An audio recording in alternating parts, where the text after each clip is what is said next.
आदिगुरु शंकराचार्य स्वामी अभिमुक्तेश्वरानंद जी महाराज। आज हम महाकुंभ में इनकी मौजूदगी और महाकुंभ की महत्ता को लेकर बात करेंगे। महाराज जी, आपका धर्म संसद चल रहा है। आपके धर्म संसद में भी कहा गया कि गंगा माई का इस समय गंगा माई से ज्यादा कमाई का बिजनेस कर लिया गया। इस पे आप क्या कहना चाहेंगे? माँ को व्यापार का विषय नहीं बनाना चाहिए, लेकिन विगत दिनों ये देखा जा रहा है कि हमारी सरकारें गंगा को कमाई के स्रोत के रूप में देखने लग गई हैं, जिससे गंगा का जो मौलिक स्वरूप है वो विकृत हो रहा है। तो महाराज जी, क्या महाकुंभ में नहाने में सच में पाप धुल जाते हैं? इसमें किसको शंका है? सदियों से, सहस्राब्दियों से लोग यहाँ नहाते आए हैं और वो इस तरह का अनुभव करते आए हैं कि हमारे पाप प्रक्षालित हो गए। आज भी 40 करोड़ लोग आ रहे हैं, अपना पैसा खर्च करके आ रहे हैं, बिना किसी प्रचार के क्यों आ रहे हैं? तो ये प्रमाणित विषय है, इसमें किसी को कोई शंका नहीं।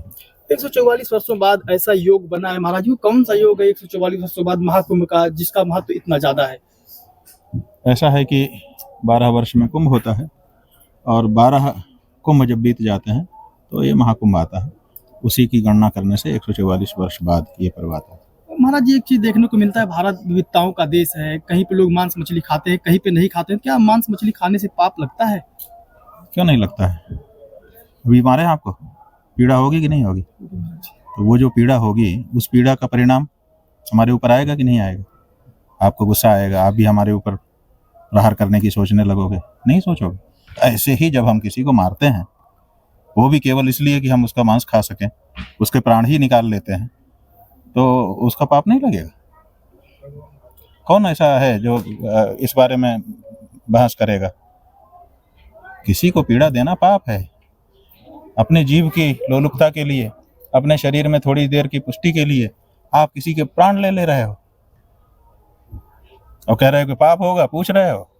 महाराज जी, जो लोग महाकुंभ में स्नान करने नहीं आ पा रहे हैं, वो क्या करें अपने यहाँ घर पे रहकर कि महाकुंभ का पुण्य प्राप्त कर बात यह है कि महाकुंभ के आने का 2 चीज है।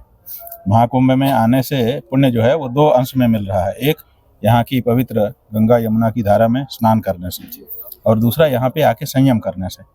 तो जो संयम वाला भाग है वो तो घर में रहकर भी आप कर सकते हो। नहीं आ सकते हो तो कम से कम घर में ही 1 महीना नियम पूर्वक सत्य बोलते हुए, ब्रह्मचर्य करते हुए, एक समय भोजन करते हुए, भूमि शयन करते हुए बिताओ। तो जो संयम वाला पुण्य है वो तो आपको वहाँ रहते हुए ही मिल जाएगा, और त्रिवेणी का स्नान का बचेगा, लेकिन ज़्यादा से ज़्यादा तो मिल ही जाएगा। महाराज जी, आपका महाकुंभ में सेक्टर 12 में धर्म संसद लगा हुआ है, इसका उद्देश्य क्या है? भारत की संसद का उद्देश्य क्या है? भारत के लोगों की समस्याओं पर विचार करके उसके बारे में कानून बना करके उनको सही दिशा देना, यही हमारी धर्म संसद का काम है। 100 करोड़ से ज़्यादा सनातन धर्मी हैं और उनको मार्गदर्शन कौन करेगा? उनकी संसद नहीं होनी चाहिए? बिल्कुल। जहाँ उनकी समस्याओं पर विचार हो, विचार करके कोई मार्गदर्शन वहाँ से निकले। इसके लिए ये धर्म संसद है और निरंतर प्रवर्तमान है, गतिमान है। धन्यवाद।